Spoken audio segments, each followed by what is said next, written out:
A deep, guttural growl rumbled through the trees, low and unnatural. It did not belong to any beast Relina had ever encountered. The ground shuddered. The vampire was gone. No sound, no movement, no parting words. One moment he had been standing there, watching the darkness.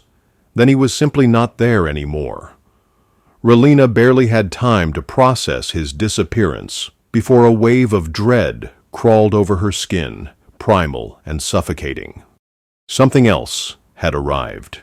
She forced herself to her feet, ignoring the sharp sting in her ribs where the vampire had raked his claws against her.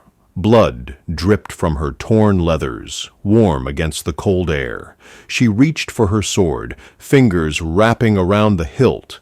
As she took a step backward, the trees groaned.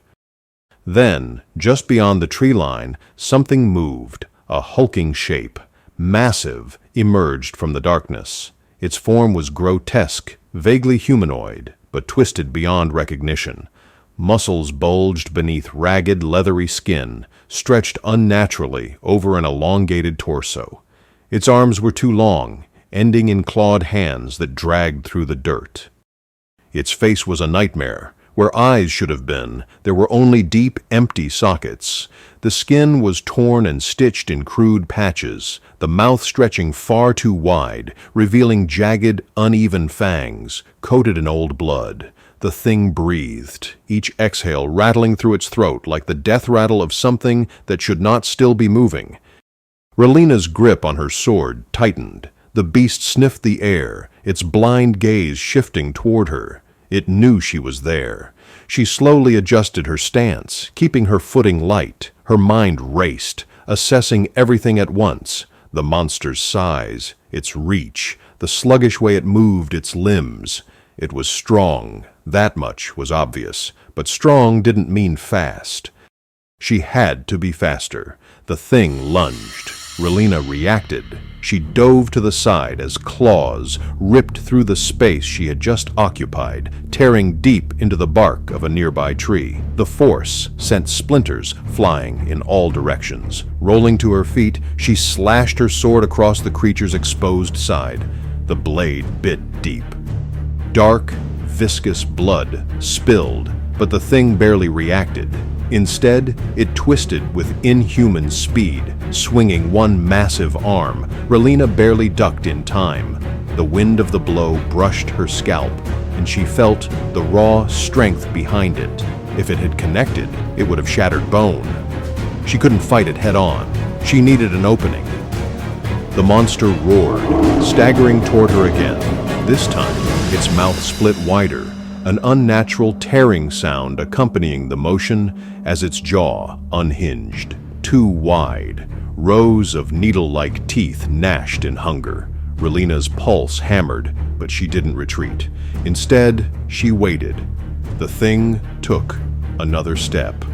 Closer, closer, then lunged again. Relina shifted at the last moment, pivoting on her heel as she swung her sword upward. Steel met flesh, her blade carved through its exposed neck. The monster reeled, a hideous, guttural shriek erupting from its ruined throat. But it wasn't dead. It should have been. Any normal creature would have fallen.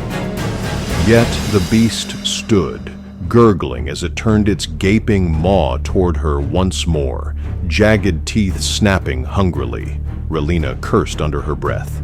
It was healing. Not like a vampire, no, worse. Something unnatural, something stitched together. She had seen records of things like this in the library before. Undead constructs, creatures made from the bodies of others. They did not simply die, which meant she had to finish it before it could mend itself. Her gaze flickered to its chest, where something pulsed beneath the grotesque flesh like a second heartbeat. A weak spot. She had one chance. The beast lunged again, this time its claws aimed. Not wild, not mindless. It was learning. Relina dropped low, sliding beneath its sweeping arm and driving her blade forward, straight into its chest. The sword plunged deep, The creature spasmed violently. A horrific scream erupted from its gaping maw, louder than before, shaking the very trees around them. The pulsing beneath its flesh stopped, then silence. For a long, breathless moment, neither of them moved. Then the beast sagged, its massive body collapsing to its knees. Its head twitched once, then went still. A second later it toppled forward, dead. Relina took a slow step back, yanking her sword free. Dark blood coated the steel, thick and unnatural. She wiped it off against the grass, breathing heavily. She looked down at the thing's body, her stomach twisting, the crude stitches, the mismatched limbs. This thing hadn't been born. It had been created. Her mind raced, connecting the pieces. The vampire had warned her. A pit formed in her stomach as she turned her gaze toward the distant tree line. Not far beyond this cursed forest lay the manor. Her fingers curled tightly around her sword. Whoever, whatever, had made this creature, they were waiting for her. And she intended to answer the call. The woods thinned as Relina pressed forward, her boots crunching over damp leaves and twisted roots. The air had changed. The deeper she ventured, the heavier it became, thick with the scent of damp earth, rotting wood, and something more subtle, something wrong. She knew that scent. Decay. Not the natural kind, not the inevitable rot of fallen trees or the fading of autumn's leaves. This was the scent of something that should have never been allowed to persist. Ahead, the tree line opened into a clearing, and there it was. The manor, a monstrous silhouette against the night sky. The structure was ancient, its high stone walls weathered by time, yet still standing defiantly against the world. Towering spires reached skyward like gnarled fingers, their outlines jagged and cruel. The windows were dark, lifeless, yet as Relina stood at the edge of the clearing, she could feel unseen eyes upon her. The estate grounds were eerily quiet, no sound of crickets, no rustling of animals in the brush. Even the wind refused to stir. Relina's fingers curled around the hilt of her sword as she took a slow step forward. The invitation had led her here. Whatever had created that abomination in the woods, whoever had been watching her, was inside. She approached the rusted gate, its iron bars twisted and adorned with symbols, similar to those she had found in the abandoned church. Some were faded, others freshly etched into the metal. Their meaning was lost to her, but they did not feel like mere decoration. They were warnings, or seals. She reached for the gate. The moment her fingers brushed against it, it creaked open. Relina tensed, stepping back, sword half drawn. The gate had moved of its own accord, or something inside had welcomed her in. She exhaled slowly. Of course, she muttered under her breath. No sense in pretending this is normal. She stepped through, moving cautiously along the overgrown path leading to the entrance. The gardens that once lined the walkway had long withered away, replaced with twisted, skeletal remains of bushes and trees that stood like mourners at a grave. Statues, worn and cracked, loomed on either side, stone figures of robed men and women, their faces featureless from centuries of erosion. Or were they ever meant to have faces? She swallowed down the thought and pressed on. The main doors loomed ahead, heavy oak reinforced with iron bands. As she ascended the steps, she noticed the handles, intricately crafted in the shape of clawed hands grasping a circular emblem. The emblem itself bore the same symbols as the gate. Everything in her instincts told her this was a trap. She was meant to walk inside, but she had come this far. She reached for the handles, gripping the cold metal. Then she pushed. The doors groaned as they swung inward, revealing the dimly lit corridor beyond. A long, cavernous hallway stretched before her, lined with towering pillars. Cobwebs hung thick in the corners, draping over faded tapestries that depicted scenes too worn to decipher. A cold draft whispered through the air, carrying with it the scent of dust and something coppery, blood. The door shut behind her with a resounding thud. She didn't flinch. Instead, she stepped forward. The floorboards barely creaked beneath her boots, the silence pressing in on all sides. Shadows flickered along the walls, stretching unnaturally as she passed. The candle sconces lining the corridor were lit, their flames barely moving despite the draft. She was not alone. Somewhere, something was waiting. She moved further inside, her gaze flicking between the doorways on either side of the hall. Most were closed, their frames warped with age, but one stood ajar. From within, a dim glow pulsed. Relina adjusted her grip on her sword and pushed the door open. The room inside was a grand parlor, though it had long lost its former splendor. The once elegant furnishings were covered in dust and draped with sheets, their shapes resembling ghostly figures standing in silent vigil. A massive fireplace dominated one wall, its embers smoldering faintly, casting a dull red glow across the chamber. And there, seated in an old, high-backed chair before the fire, was a man, or at least what resembled a man. He was tall, his posture poised, yet unnervingly still. His skin was pale, almost gray, stretched over sharp features. His eyes, black as midnight, gleamed with something unreadable. He wore fine, dark clothing, untouched by dust or age, as if he had been waiting for this very moment. The air between them was thick with unspoken words. Relina remained at the threshold, sword still in hand. The man watched her. Then he smiled. "You came," he said, his voice smooth as silk. Relina's jaw tightened. Seemed rude to ignore the invitation. The man chuckled, the sound low and knowing. "Indeed." He gestured to the empty seat across from him. "Sit. You must be tired." Relina remained where she was. Let's skip the pleasantries. Who are you? The man tilted his head slightly, considering her. Then, slowly, he leaned forward. "I am the one who has been watching. The one who has guided you here." Why? Relina's fingers tightened on her hilt. His smile never wavered. "Because your hunt is far from over." The fire behind him crackled, the shadows twisting unnaturally against the walls. Something else was in the room, something unseen. Relina's pulse quickened, but she did not move. She had walked into the den of something old, something dangerous, and she would not leave without knowing why. The flames in the fireplace flickered, casting shifting shadows that danced across the aged walls. The man seated before Relina had the air of someone who had been waiting a very long time for this exact moment.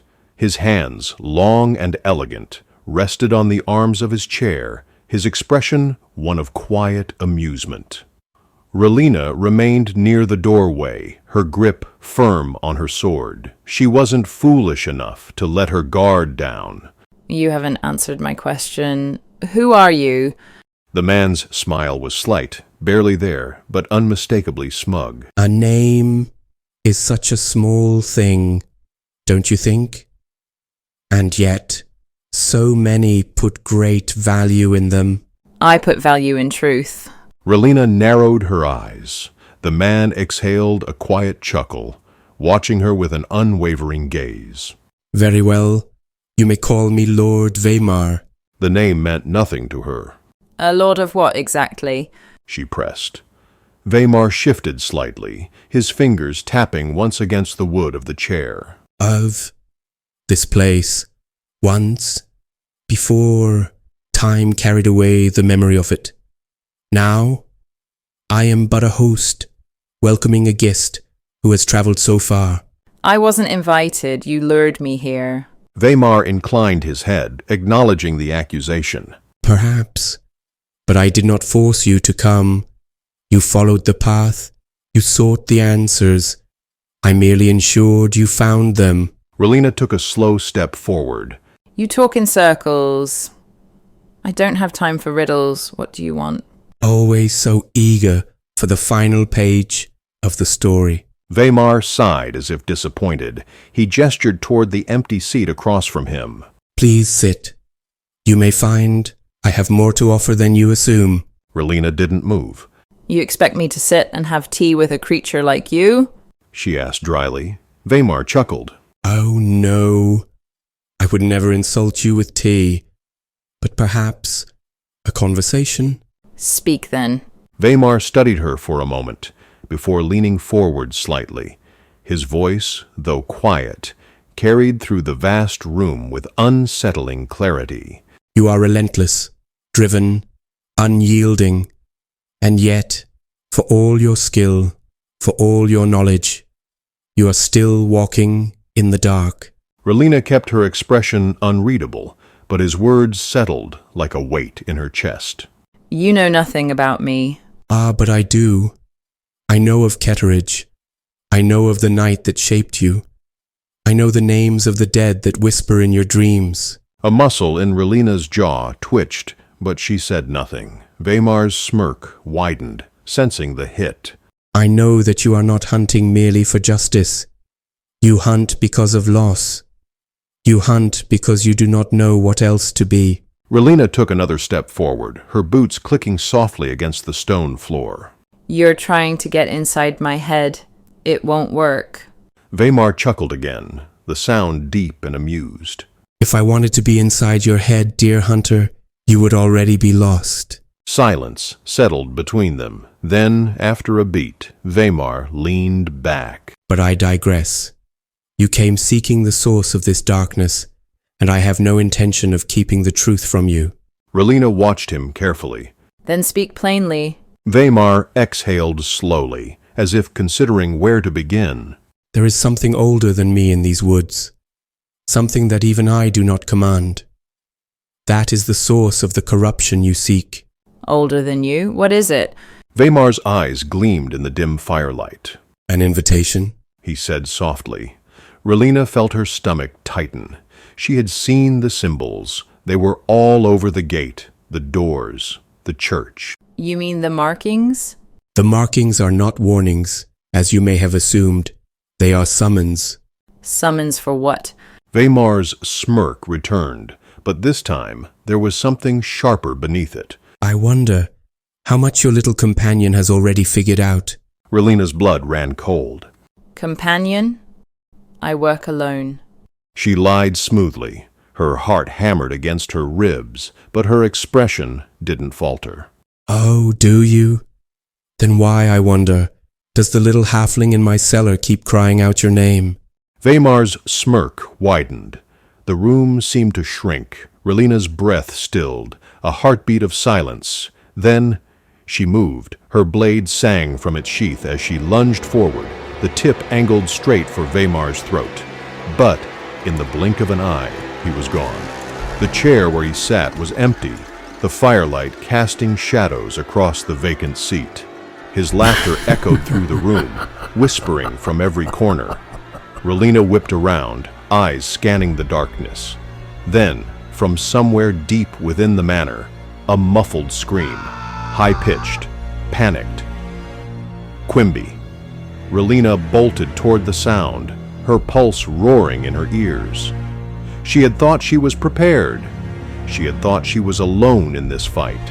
But now she had something far more dangerous to lose.